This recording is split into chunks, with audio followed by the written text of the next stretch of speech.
Shiva Samarambam Shankaracharya Madhyavam Asmadacharya Paryantam Vande Guru Paramparam Ishvara Guratmeti Murti Veda Vivagine Vyomavadyaptadeyaya Dakshinamurtaye Namaha Sarva Vedanta Siddhantam Gocharam Tamagocharam Govindam Paramanandam Satguru Pranatosmyam Om Shri Krishna Govinda Narayana Om.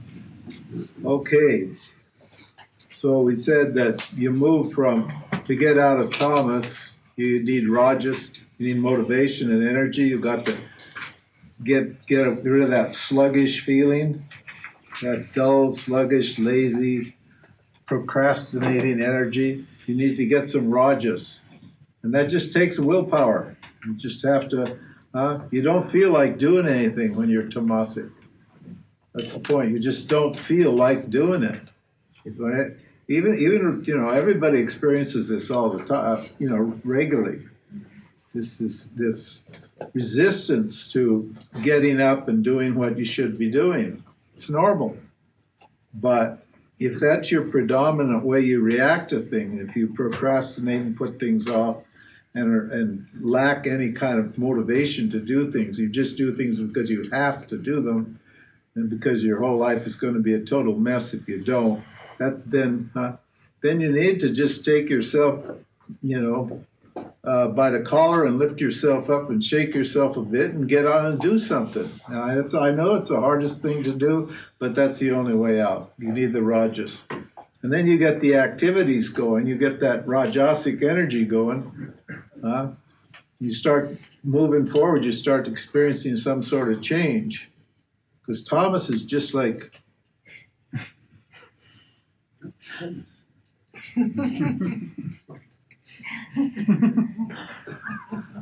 You're just dull, you're stupid, you're just, seriously, it's just stupidity, it's sloth. You see these, but with rajas, at least you're moving forward, you're doing some things, you're engaging yourself, you're getting the shakti, the energy out of life, contacting life. If you get in life, you'll start to get energy. You start interacting with people and doing things and stuff, your energy will pick up. You need that. And you can accomplish a tremendous amount of stuff with rajas, but the problem is, particularly if you're successful and you're rajasic, then you'll just keep doing more and more stuff, which just produces more and more rajas. And that can be just as big a problem as tamas. Understand? The attention on all the action, objects and activities will keep you from paying attention to yourself. Just like the heavy cloud, tamas will keep you from appreciating and paying attention to yourself. So then you have to use sattva. You have to change your habits. You have to settle down. He said, love solitude, stay away from people. He's going to give some other simple bits of advice here about how to live, lifestyle stuff.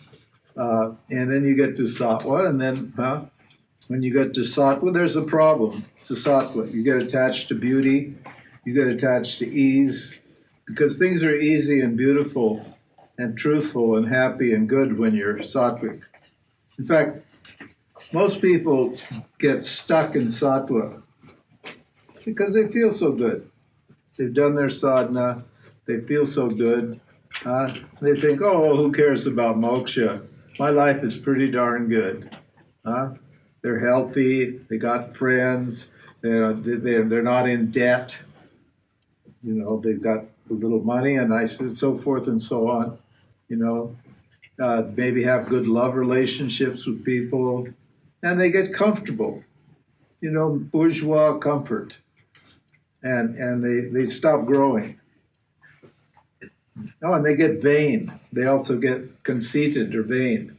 They think they're special because they actually They look down at other people and they compare themselves to tamasic and rajasic people. And they think, well, I'm pretty good. I'm way above those people. I may have been like that before, but I'm better than that, better than them now, or I'm better than I was. So they rest on their laurels. They stop growing, and it's a nice problem to have. But I tell you, after you've been happy for a considerable period of time, it gets a little boring. The rajas starts to come up. And you become dissatisfied with your comfort and convenience and your luxuries, and then what do? Then you're ready to apply this knowledge, and take the next step beyond the gunas. So that's a progression. He said in verse 57, each succeeding type of devotee is superior to the preceding type. And then I list the different types here. An opportunistic person, the businessman, the intellectual, the experiencer, and the inquirer. You can read those if you want to. They explain the psychology of 5 types of inquirers, or 5 types of spiritual people who are on the spiritual path. And then in verse 58, he says, success is easier to attain by informal devotion than any other means. I don't have the informal chart, but that was down the first step of devotion, because devotion to objects is not devotion. So the first stage is informal devotion, and he's saying what? Success is easier to obtain by informal devotion by any other means. Why is that? Because there's no rules. The other means are karma yoga and jnana yoga. And karma yoga and jnana yoga, what do they require that discipline.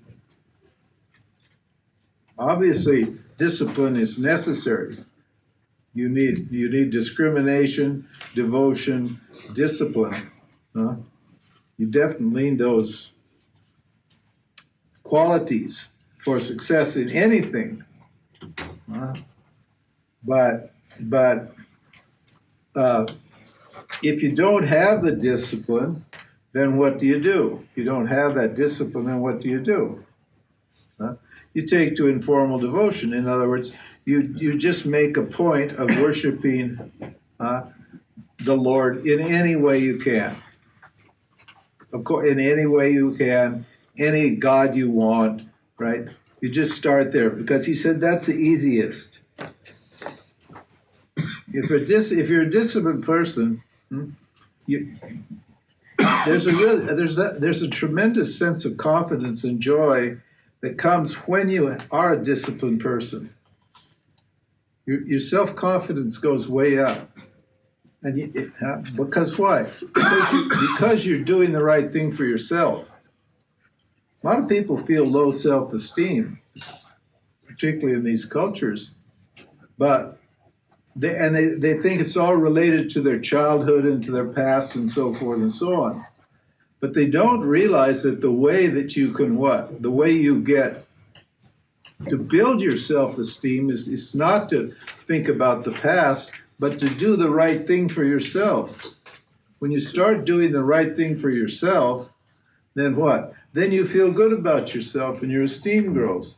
And so the more you discipline yourself, the more confident and powerful you become. Because living here takes discipline. There are rules. You have to follow the rules. You have to respond intelligently and appropriately in a timely fashion to what's happening if you want to succeed.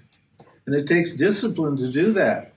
You can't just let your desires or your fears push you all over the place. So you build your self-esteem by the discipline path. But if you can't discipline yourself, then never mind. Just whenever you feel it, or whatever you do love, you keep doing that. Because love feels good. Huh? Devotion feels good. And the more you get, the more you devote yourself, the better you feel. That's all. However you do it. Understand? So, and then he says, devotion is easiest. What? That's what I just said. He said, devotion is easiest because it does not depend on any other authority. It is self-validating. So you feel good just by doing it. The other authority in our case is when you join the Vedanta Sangha, the Vedanta Sampradaya, then you're required to what? Then you're required to follow the instructions in the scripture. Then the scripture disciplines you. And the guru keeps an eye to see that you're disciplined, see that you're doing your sadhana properly. Now that's faster and better than relying on you, but it's more difficult because you got to live up to the scripture here. You're setting a higher standard for yourself when you take to Vedanta. Right? So, but this informal devotion doesn't require that. If you love Jesus, love Jesus. If you love nature, love nature. But always be cultivating the things that you do love. Assuming what? Assuming they're dharmic. Loving bad things, loving negative things is not considered devotion. And it would not produce the same kind of happiness. So, and he said, because why? Because devotion itself is an embodiment of what? Of joy, of supreme peace and supreme joy.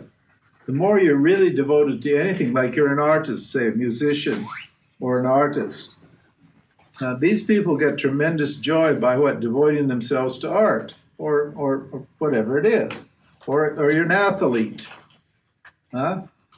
You look at these. I like sports, and I like to watch sports. And you see these great athletes, how tremendously disciplined they are, and how much power they have, and how much joy they have, how they play with great enthusiasm and joy, and how willing they are to discipline themselves to what? To gain that kind of happiness. Yeah. So he says, and then he said, once you get that kind of devotion, we're talking dualistic devotion to an object. Then he says, once you've all of your spiritual duties and worldly duties are offered to God. In other words, once you do your karma yoga, what happened? You don't need to worry about gain and loss. The zero-sum nature of the world doesn't important anymore, so you don't have to worry about that. Why don't you have to worry about that? Because Ishvara takes care of that. Ishvara says in the Bhagavad Gita, this verse is taken from the Bhagavad Gita. In the Bhagavad Gita, Ishvara says what? He says, with a heart that knows no otherness. In other words, understanding that non-duality is the essence. Heart means essence. Understanding that reality is non-dual. Understanding that with your heart, feeling that, believing that, having a strong conviction that reality is non-dual. He said, keep your mind, your intellect, your mind, on me alone. How do you do that? How do you keep your mind on love? I'm the self. I am love. Keep your mind on that thought. You can't keep your mind on love, can you? Because your mind is love. You keep your mind on the thought of love. Keep your mind on me alone. In other words, keep thinking about this, about who you are and what reality is and what the scripture's teaching. Keep thinking about that constantly. And then he says what? And I'll take care of your worldly stuff. What you need, that you're getting. I'll take care of. You'll get what you need to grow, and I'll what? and I will see that you don't lose anything that's important. Those are the two things we worry about all the time, isn't it? Is getting things and then keeping things. Once you get something, you feel happy, but that's just the beginning of your problems, isn't it? Because now what? Now you got to worry about keeping it. So that desire to get things is immediately converted over to the desire to hang on to something, keep it. And so have you gained anything? No, you gained something, but you lost something at the same time. So by gaining something, you don't get free, you just get another problem, which is keeping. And he says, so that whole psychology goes away. Yeah? That whole psychological state, that worry, that grasping to get, and that holding to keep, those two energies, I want, and then holding on to it so you don't lose it. My job, my wife, my kids, my job, my money, my this, my, all that stuff is gone. It all belongs to Ishvara. And so Ishvara takes care of it. That's what he says here. It says here. So Ishvara looks after that stuff. And that's hard to do, isn't it? Because we're used to, we don't trust Ishvara to look after us. Even though Ishvara has looked after us all our lives, even though we've got to where we've gotten now, is because what? Ishvara has been looking after us. We still don't trust Ishvara. We still want to keep, to be God to ourselves and what? And take responsibility for everything on our own and worry about whether, and keeping what? What's the point? You've already been taken care of. Why would Ishvara suddenly stop taking care of you now? Because you're loving Ishvara. In fact, the fact that you're looking after yourself is so ennobling and empowering that you really don't worry about that stuff. Because the more you trust in Ishvara, the happier you become. And the happier you become, the less it matters. This worldly stuff matters to you. It doesn't really matter that much. It just becomes less and less and less important. The less you need. The less you need, too. Yeah, and the less you need, of course. Because the fuller you are, the less you need. Look at how hard it is to gain things in this world and to keep things in this world. My God. Jesus, I decided to leave the States, and so I wanted to live in Europe so I could be closer to European culture. And my wife lives in South Africa, and she can't traveling to America and back and over to India and Africa is a lot of trouble. So we decided to live in Spain. So it took us basically 6 years to find the right place in Spain. And then all this money, and then I had to borrow money, and I never borrowed a dime in my life, ever, from anybody for anything. And I had to borrow money to pay for some of that place in Spain. And now I got all this trouble, all these headaches of keeping it and worrying it and visas and money and this and that, and my God. But do I worry? No, I don't. Why not? Because Ishvara is taking care of it.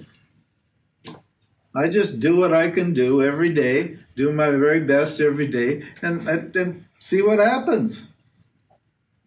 And if something goes wrong, then Ishvara wants it to go wrong, and I'll just say, okay, and then Ishvara will suggest something else, and I'll do that, whatever it is. So my mind is free. It's free. It's here in the present. It's free to respond naturally and freely to what's actually happening in the present, because it's not always worried about the future. But when you're worried about the future, if you have a worry, then that worry is going to what? Affect how efficiently you respond all along, isn't it?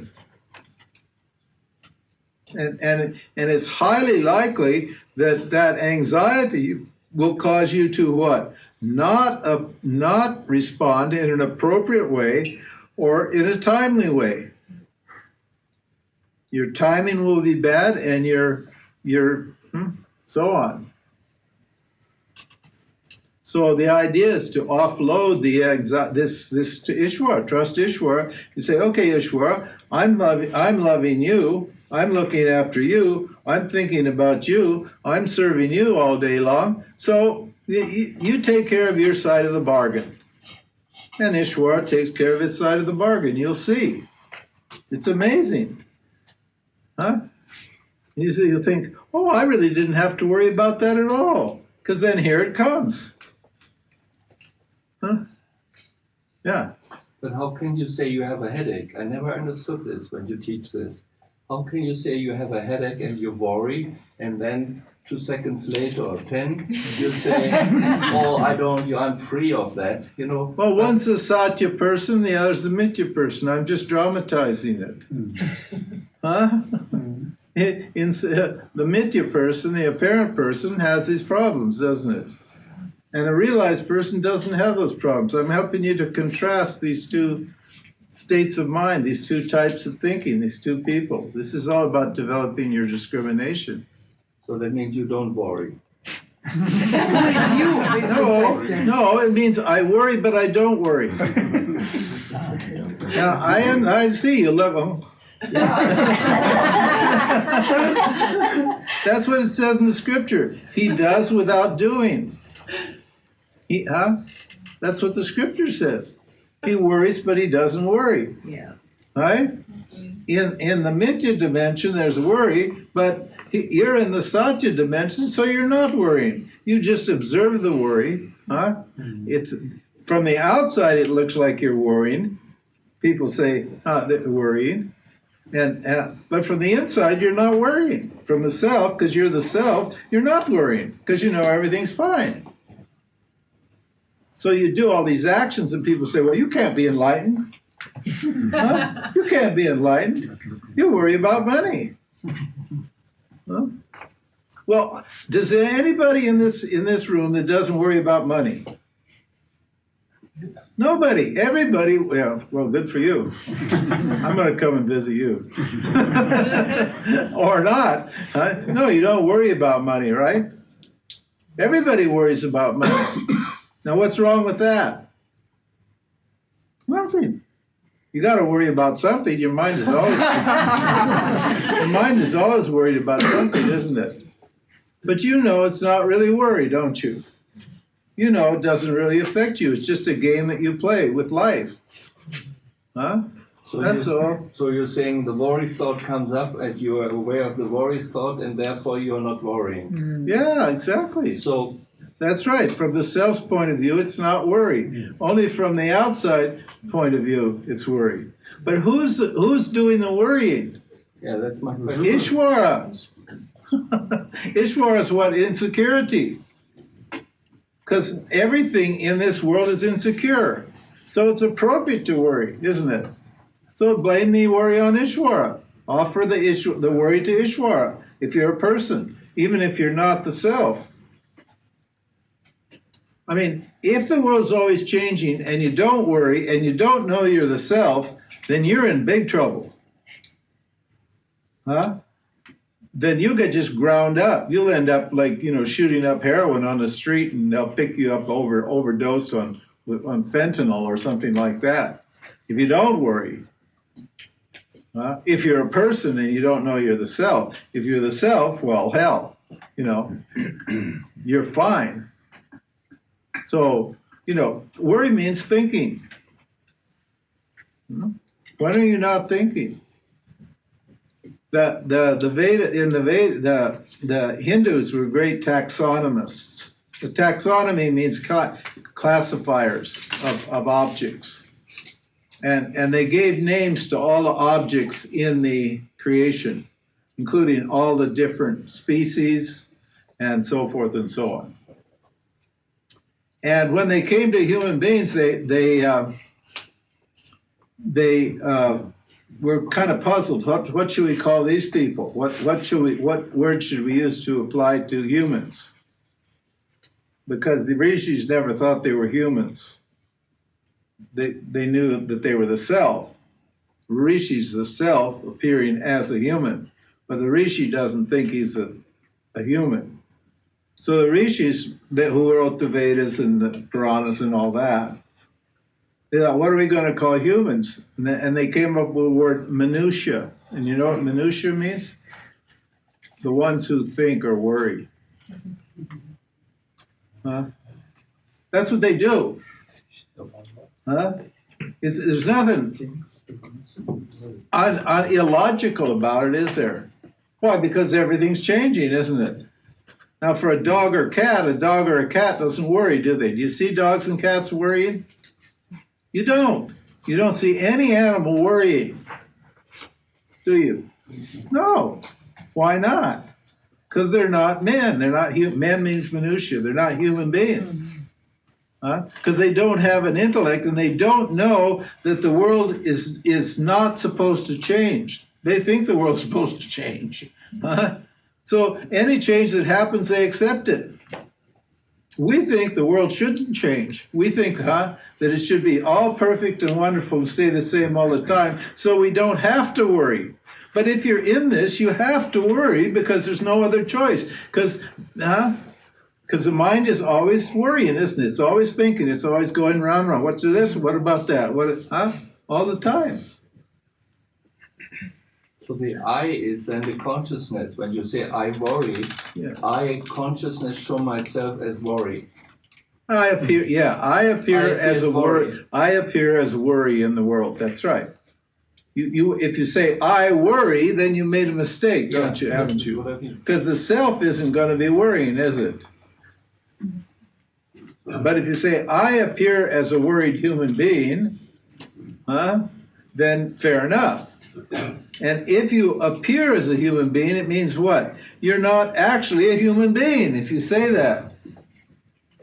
Are you? Because the word appearance means not real. That's what Maya means. Maya creates the appearance of a world. There's no actual real world, there's an apparent world. And in that apparent world, there's, things that worry and things that don't. There's animate objects and inanimate objects and so on and so forth.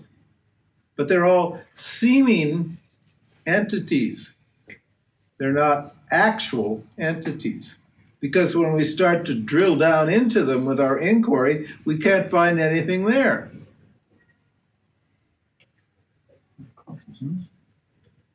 Drill down means what? If we dismiss the non-essential parts of ourself, our body is non-essential, our emotions non-essential, our thoughts non-essential, our conditioning non-essential. What can't we dismiss? What is essential? My Atman, myself, my consciousness. Understand? Oh. So these people, they trust that Ishvara, in other words, they know that the apparent reality has it all programmed. They know their karma's fine. They know that Ishvara is going to facilitate the actions, and they just, whatever Ishvara gives them, they know that that's what they're supposed to have, and they stop worrying about it. Actually, they stopped worrying about it before when they put their mind on the self. They say, okay, let Ishvara take care of that. I can't be bothered with all this stuff. I understand how hard that is. If you're a person, then you see, it's very, the key to this whole thing is faith in the scripture. If you don't have faith in these words, then it's not going to work. And how would you turn that faith into knowledge? by putting your mind on Ishvara and seeing if your whole life falls apart. Seeing if life gets worse and you go to hell and everything goes south and it's all a big mess. Just try it and see. And if you actually do what Ishvara says in the right spirit, you'll discover quite the opposite. You'll discover that your life will flower and grow. But I don't want to trust that, do I? I'm afraid it might go wrong. Maybe I can't trust the Lord. Maybe the Lord is lying here. I'll bet you God is lying. Yeah, I wonder what God's got up his sleeve. I don't think I better trust God. I think I'd better be God. I'll do it. Right? Okay, up to you. You like that thought? You want to worry? That's up to you. Free to worry. Understand so? So he says, what's worldly and spiritual duties? Just consign them all to the Lord, huh? Now, the devotee need not worry about gain and loss. Ishvara says that in the Gita. He says, I will take care of your getting and your keeping.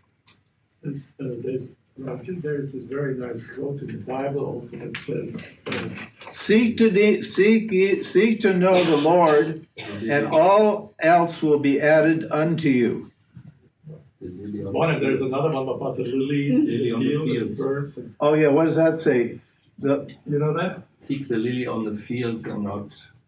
No, See how I care for the lilies. No, Without toil or something. Yeah, how they live, but they don't, and they're beautiful even in the dirt and the mud and so forth and so on. They just express themselves, and they're so beautiful. Have you seen a plant in a garbage heap where it's all stinky and everything, and you see a flower there, and it's just expressing its beauty, and it doesn't know it's growing in this pile of shit, huh?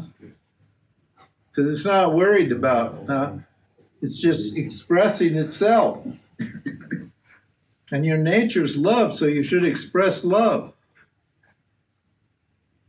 The more love you express, the more you grow. That's what it said. The love grows and you grow right along with it. And the world keeps shrinking away. It's just filled with this great fullness of love, and all the little things on the surface, on the corners, they don't even touch you. They don't even bother you. Just little pinpricks of life. They don't bother you. It's like a mosquito bite. So your boyfriend leaves you. So what? Huh? Big deal.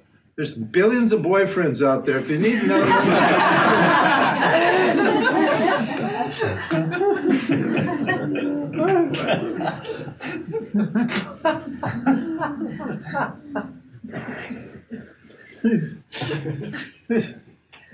oh no, it's mine. It's mine.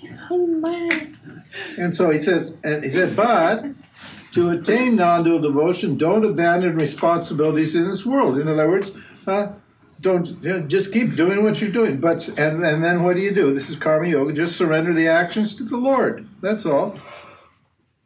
If you give the action to the Lord, then when you give the action to the Lord, that's when your worry stops. That's the point of giving to the Lord, is to stop your worry. And Krishna says to Arjuna when he's selling, Krishna's got to sell karma yoga to Arjuna, and when he's selling it, before he explains what it is, he says what? He's taught him self-knowledge, and that didn't work. He's told him he's the self, and Arjuna doesn't get it. And then Krishna realizes he needs the yoga because he's all anxious and emotional because he's got this nasty job to do. And he said, and then Krishna's just the coolest dude, I tell you. He's just so smooth and so slick and so, I don't know, you just got to admire him. If you are familiar with the story, you'll just love the heck out of this guy. He doesn't insult Arjuna at all. He's already done that, and that didn't work. Arjuna just argued with him. So, but he tries his best to get Arjuna motivated, and Arjuna doesn't want to get motivated. So then Krishna's realized, okay, it didn't work. Then he said, I've taught you, so far, he said, I've taught you the wisdom of self-knowledge. Now I'll teach you the wisdom of yoga. And of course, whenever we give a teaching, we have to tell you what the benefit is of the teaching. So you won't practice it unless you know there's a benefit. He says, now I teach you the wisdom of yoga. He said, a little karma yoga removes great fear. There's a tiny little bit of this karma yoga removes a lot of fear. There you are. Now that's a statement of fact. It's true. Yeah, the person who's practiced karma yoga, I get it all. Read the website. There must be thousands of people now who have written me and told me. This works. It totally works. Thank you very much for explaining it to me. I tried it and it actually works. Thank you very much. I'm very grateful. I get this amazing, almost every letter is a letter of gratitude. Why? Because it works. Because those people have the faith to actually practice it. So it's a contract. If you don't want to accept it as a contract, then go ahead and keep worrying. Try and solve the problem yourself. That's all. Yeah. I don't really know how to offer God my actions. It's like God. You just say here. This is for you. I say it. Well, do you mean it? Is there another way than? No. You mean it. Way. You're grateful, so you offer it to the Lord. But I'm not grateful, really. No, I know you're not grateful. I know. I understand. But we already told you why you should be grateful. Yes. You didn't hear that. No. There will be a feeding over. Yeah, we already explained why you should be grateful. How can you not be grateful? Yeah, how can you not be grateful? What? Huh? Well, he's not. Come on. I mean, what? Okay, never mind. You aren't. Okay. Fair enough. You're not grateful. Yes. But he's great. But he's great. So why? What don't you have that you think you should have? Now, if God gives you a beautiful, sexy, rich woman who says she loves you forever, will you be grateful?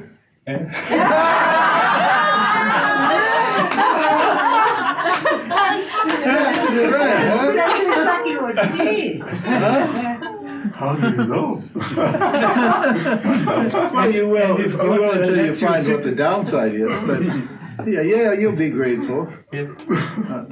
So you're waiting to be happy until you get the beautiful, sexy, rich, probably spiritual woman too. You want her to be spiritual and sexy and rich, right? Yeah, but And totally dedicated to you, to satisfy your every need. To satisfy your every need. Yeah, start to pray.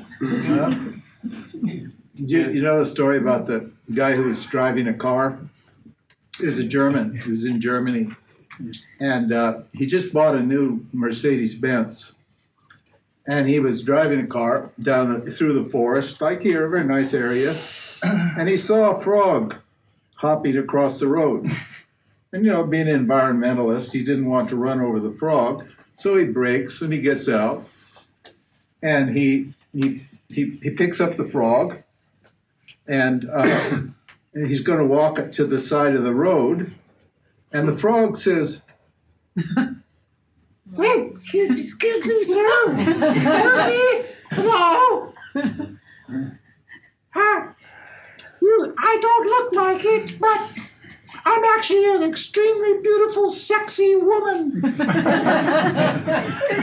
If you kiss me, I will turn into the woman of your dreams, and I'll satisfy every single desire that you can ever imagine for as long as you live. Oh, man. And he put it in his pocket. And he gets back in the car, and then he hears the frog, and the frog said, Excuse me? Excuse me? Did you hear me? I told you I'm a beautiful, sexy woman, and I'll satisfy every desire forever that you ever have. Why won't you kiss me? and he said, at my age, a talking frog is a lot more interesting.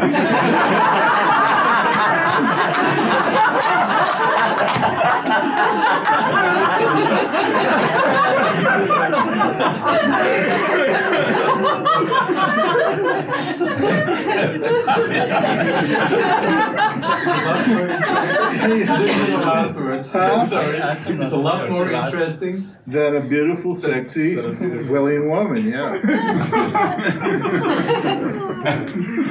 So you just wait till it comes, and then you'll be great. Then you'll know what gratitude is. Because if you don't feel grateful, I don't want to call you. I don't want to say you're stupid, but you're stupid. you don't count your blessings, man. You got to be grateful for what you have, not what you don't have. Yes.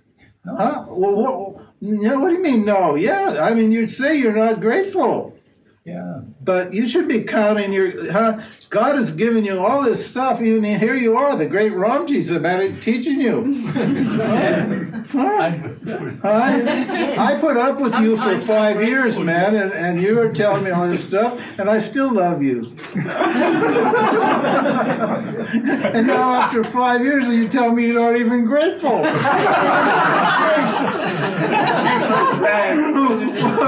Now at the moment, okay, some kind of gratefulness, yes. Oh, some kind of gratefulness. What kind of gratefulness is that? Okay, I'm grateful now. Most time, yeah. Huh? Most time, no. Well, that's your practice. My practice. Yeah, that's your sadhana. That's your spiritual practice. Is gratitude. It's your karma. For your karma, for whatever happens, you take it as a gift.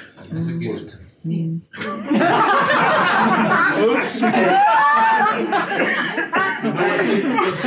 No, you say that because you don't like your karma. You don't like your karma, you want some better karma. Better karma, yes. Yeah, you want better Well, you want better karma. Well, if you want better karma, then you have to do better actions. Start cleaning the floor. Okay. Okay? I think I understood. I did understand. I did understand. Yeah, It takes time. Okay. This is not rocket science. It's pretty straightforward. Am I the only one who?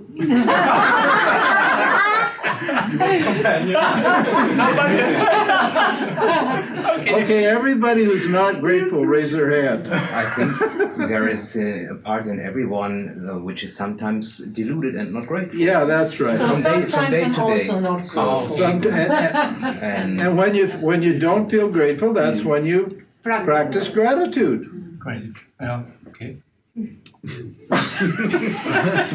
And you should be grateful for what you don't have. Why?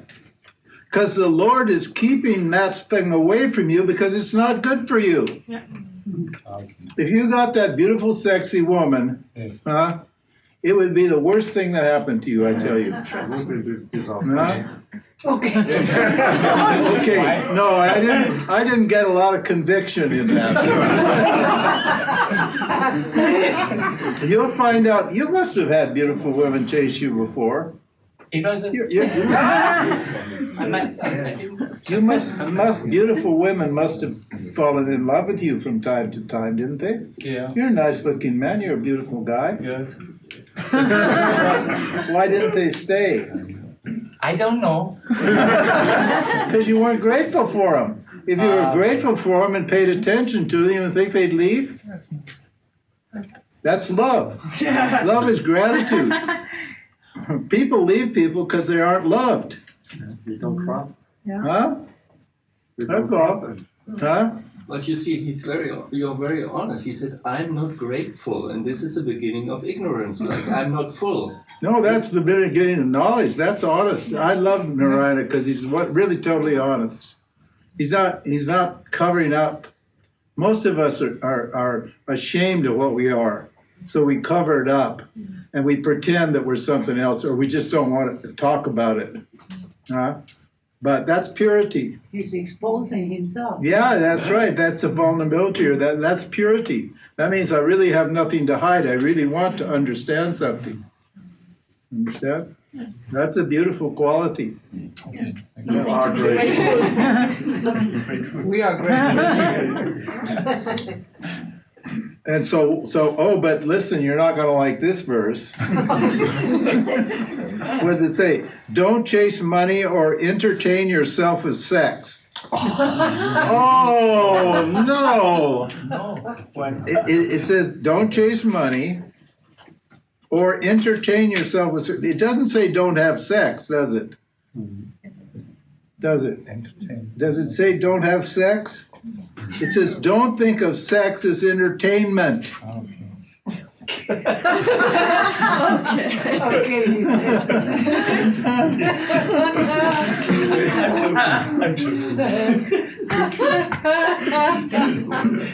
Don't compromise your values. Now we're getting to the values topic. All you values people. Okay, we're getting to the values topic. And don't quarrel with others. Relinquish false pride, hypocrisy, and other vices. So now we're going to talk about virtues and vices, then the value of values. The value of values means you're not going to grow unless you take a fearless moral inventory. You know, the what is it, 12-step program? You know the 12-step program? No. AA, ANA, all of those? No. You don't? No. They're kind of a secular karma yoga, but basically the most important it's two principles basically. One is you need to turn your life over to God, and two, you have to make a fearless moral inventory. Now on the second day, we talked about, I think in this seminar, I can't remember, but we talked about Dharma yoga. Remember we talked about karma yoga and Dharma yoga? And we said that Dharma means that the Dharma field, this is the Dharma field, it's not just a mechanical field, just a field of action. It's a moral field also. It's a field of values. Every one, and I said earlier in the last session, each one of these gunas is responsible for different values. And since these gunas are here at the cause, they're the cause. Every one of these, every object in the universe has a moral value. So I need to get myself sorted, get myself clear, get myself in the right place. I need to examine my values. He's already just generally lumped values into what? One concept, which is materialism. And that's right. Now, why do I have a conflict, a values conflict? Why? Because before the world began, I didn't have a values conflict, did I? Why? Because there was no matter. I didn't have a spiritual conflict either, because what? There was no matter. You only have a spiritual problem because there's a matter. So awareness, didn't have a material or a spiritual problem, because I am the spirit.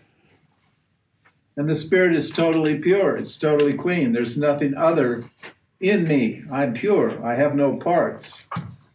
Now, when Maya appears, what is added to the spirit? Matter. Matter. We are spirit beings. I explained this earlier. We're spirit beings, and we've entered into a material tube. So we're a spiritual entity with a material sheath, material body. Now and here's the problem. To satisfy the material body takes certain kind of values, and to satisfy the spiritual part of yourself takes other kind of values. But I'm not clear whether I'm a spiritual entity in a material body or a material entity in a spiritual body. What am I? Because I've got both material values and spiritual values, and I haven't sorted them out. Because of this values conflict, my mind is conflicting. Because the values that are appropriate for the body are not values that are appropriate for the spirit, and the spiritual values are not appropriate for the body, or maybe they are. We have to find out, because there is an overlap. Some spiritual values are good for, some worldly values are good for our spiritual life, and some spiritual values are not good for our worldly life. So we have to know what they are and clean up or design, let's say, design our lives with the values that are appropriate to our goal.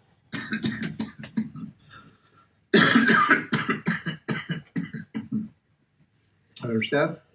So I need to take a fearless moral inventory, and the scripture, right, tells you, it does it for you. There are a list of values in here. I think there are about, I don't know how many, 20 or 23. 23. And in the Yoga of Love, there's another 15 or 20. I mean the Yoga of Three Energies, excuse me. In fact, we're making a book now. Rory's making a book that combines the values in here and the values in the Yoga of Three Energies. We're making one book called The Value of Values. So I have to know what the value of each value is. And I need to fully assimilate the good values and fully what? Renounce the bad values. Because every good value implies a bad value. And in the Bhagavad Gita, these values are called knowledge. It doesn't mean self-knowledge. It means I need to have values knowledge. Because without values knowledge, I can't progress spiritually. Yeah. Okay? That's the...